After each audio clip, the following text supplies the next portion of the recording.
Hello, everyone. I'm Sally Knopp, and this is Miracles of Consciousness Radio. Want to talk about something that's it's been around for a while. However, it is kind of growing exponentially.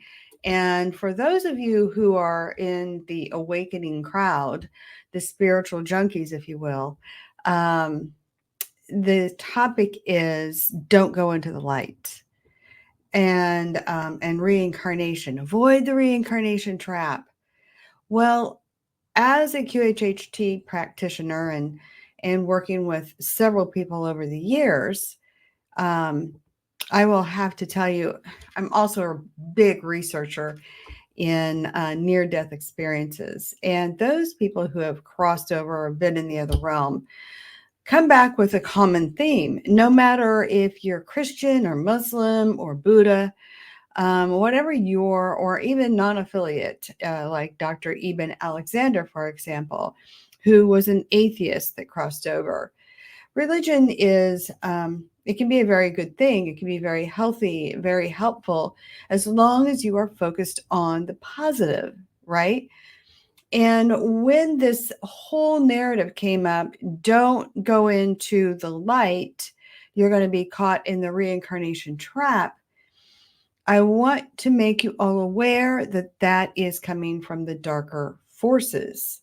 And why that is because it keeps the energy down. Remember, darker forces like to feed off of negative energies. So how else better to keep you controlled than to keep you in fear? So if you are in a religion that feeds you in a positive way, then that's the direction you absolutely need to go. And we encourage that. If you're an atheist, but you feel aligned with maybe God's source energy, maybe you don't affiliate with a religion, but you are in a positive mind, body, soul state, then you're going in the direction that is best for you. When somebody comes to tell you, believe this, or this really bad thing is going to happen to you, then that is coming from the negative forces. And a lot of it is because anytime you get into a fear-based mindset, you are more easily controlled, and there's more, quote, loosh, the energy that's negative that the darker forces like to feed on, will increase their power over you. So let me give you a couple of examples. Say for a moment you are feeling really good and you say, "Oh, I need to stop by the grocery store." And you get out of your car, you're walking in, you're feeling really good, feeling very, and then you come out and you don't know what happened inside there, but you're coming out and you are dragging something ugly. Well, anytime that entities can cross over and they are kind of in that limbo realm, if you will, where they've not really gone forward, they may have lived a very fear-based life. Then when they cross over, and all this is true with everybody, when you cross over, you're going to be met with what you expect to meet with. So those Christians, oftentimes you're met with Yeshua or Jesus. The Muslims, Muhammad, and everything is on a degree. Everything's on a spectrum. So if you are more religious than the other guy, Dr. Eben Alexander didn't really need anything. He was, point of consciousness was basically in a murky area because he did not believe that there was life beyond death. So Dr. Eben Alexander might want to check him out. Also, Anita Morajani, Dying to Be Me. You can find them both all on YouTube and in Amazon. They both have books. So check those out. But when these energies are lingering, a lot of time they're drug addicts. They are people who died in negativity and they find themselves, I know it's crazy, but they're often at places like stores. And that's a place where they can be drawn for food. And so for those of you who are very empathic, you might have crossed somebody that is actually holding a lot of negative energy.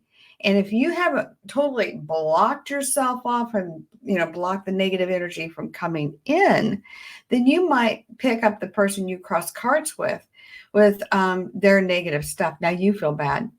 Now suddenly you feel bad and you don't know why. And the next thing, this discarnate being, it's like, there's Sally. There's something good and luscious. Not that I'm luscious, but negative energy. And it will attach to me or you. And that gives it, in a weird way, life. So when we listen to the narrative from those people who are, quote, enlightened, I don't feel that it's correct to say that they are intentionally misleading you. So that's an important note. But what is more important in this video is, one, to make you aware of exactly what is happening in the broader scope, and for you to have the power to discern if that narrative is correct or not. When we, quote, as light workers, energy workers, and whatnot, when we get into a place where we think we're working in light, but our narrative is saying, don't go into the light, avoid the reincarnation trap, that's very clever. There's a very deceitful, hidden, trickster energy that sort of shifts that energy light worker into presenting that as a narrative. So how do you tell the difference? It's actually quite easy. Anyone promoting to you, fear this thing, whatever that thing is, or these horrible things will happen to you, that is coming from the negative dark side. If you want to know what's actually good and aligning with, focus on the things that are positive. If anything that you believe in is based in fear, that is in a fear-based reality, or the dark side, if you will. If you want me to be Yoda, Mrs. Yoda. So you want to steer away from that. You definitely, when you cross over, you definitely want to go into the light. There is no reincarnation trap. That is the dark side manipulating trickster energy that makes people who, especially light workers like ourselves, energy healers like ourselves, and QHHT practitioners like ourselves, if we are not mindful of that, it's very hard to block that off, because it's a higher trickster energy. We've all been there. Let's admit it. I myself have been there. I'm not excluded. I just became aware that everything comes down to free will. God, source energy, God gave us free will. And when you tell somebody, avoid the reincarnation trap, that sets up a narrative that you have no control, that you have no say. Well, the only energy that's doing that is a trickster energy, deceiving you, because it is better for you to stay in the land of limbo, if you will, than to cross into the light and take them out. So in these confusing times with everything that's very scary, pick your topic. You can, run and be afraid. This, everything's on, your hair's on fire, fear. Note that if anybody is telling you to be fearful of this, that is coming from a dark perspective.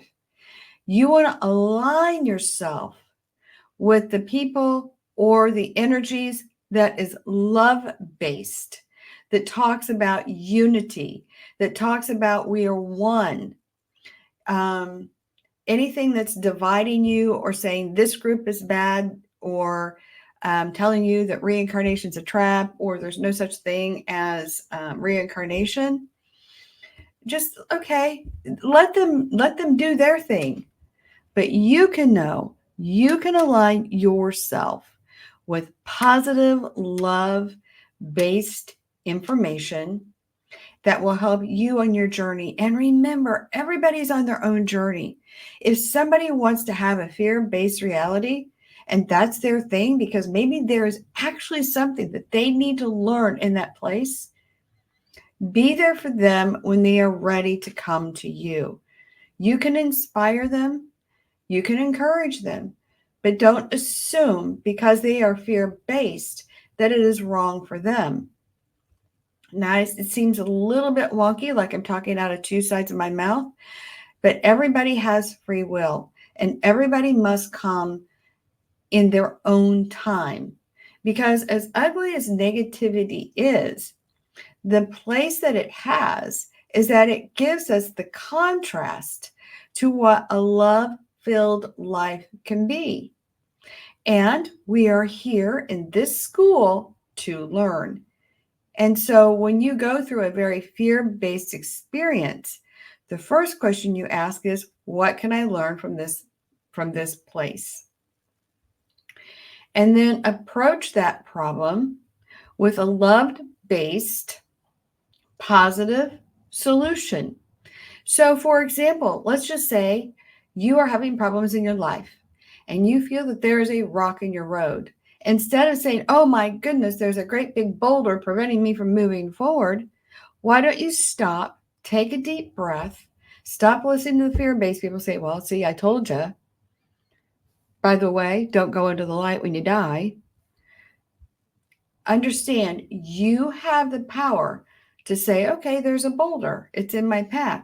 Now I'm going to look around and see what is in my ability to reach to overcome this boulder.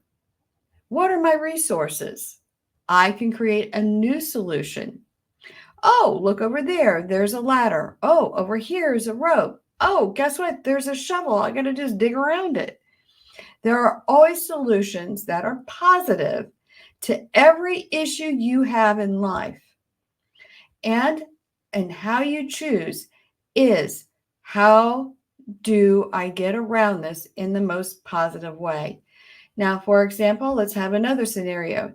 Let's say that you read a book that says, avoid the reincarnation trap. Ask yourself, if I have free will, if that is part of the universal plan, then why is there a trap? The trap is there because it's fear-based. How do you control people? You give them something to be fearful of. Because if you give them something to be fearful of, then you create somebody who's making you fearful has the solution for you. And of course, you go for that solution instead of saying, whoa, wait a minute. What are my resources? Oh, my resources is the faith that I grew up in that tells me that God gave me free will. And if God gave me free will, there is no reincarnation trap. So when you do cross over, you can go into the light. No matter if you are an atheist or if you, whatever religion you are, everyone has the ability to go into the light. Light is love. Light is knowledge. Light is God's source energy. You can choose to come back again, or you can choose to stay on the other side. You have the free will. That is the universal law. And the only way to keep you from going is to tell you it's a trap, create your fear, and now the fear that you feel is now food for the dark energy. And that is where we're going to leave it. I will add one more caveat to this story, though. It is interesting. I do past life regressions. Even if you are away from, you can't come for a full QHHT, we do have the ability to give a beyond quantum healing hypnosis. We do that through Zoom, and you can connect with your higher self. And there's a lot of information there. Remember, all information is stored in the DNA, because part of the DNA acts as an antenna. We're going to deep dive into that. Also, I do find it interesting that a lot of my people that are coming to me come to me and say, well, I'm Christian, and because I'm Christian, I don't believe in past lives. My question is, why do you not believe in past lives? And they say to me, because In the Bible, it says there's only one life, or Jesus says that you live but once. Well, that's true. And ask yourself, how would you answer that question if you were posed that question and you know that when you exit this body, your body, and you move into the next realm, and you're in the next realm with your consciousness intact, and then you make a decision to come back, did you die? You didn't die. You left the physical form and you went and that is the nature. This is the nature of everything.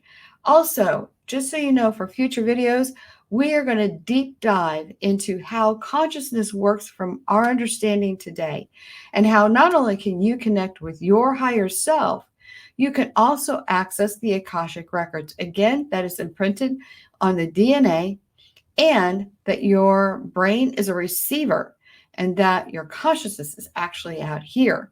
And what that means is that you can talk to anyone, anywhere, anytime in space-time. So I hope that you'll come back. Please subscribe to Consciousness or Miracles of Consciousness Radio so you don't miss an upload. We're going to be talking all things Dolores Cannon and all things woo.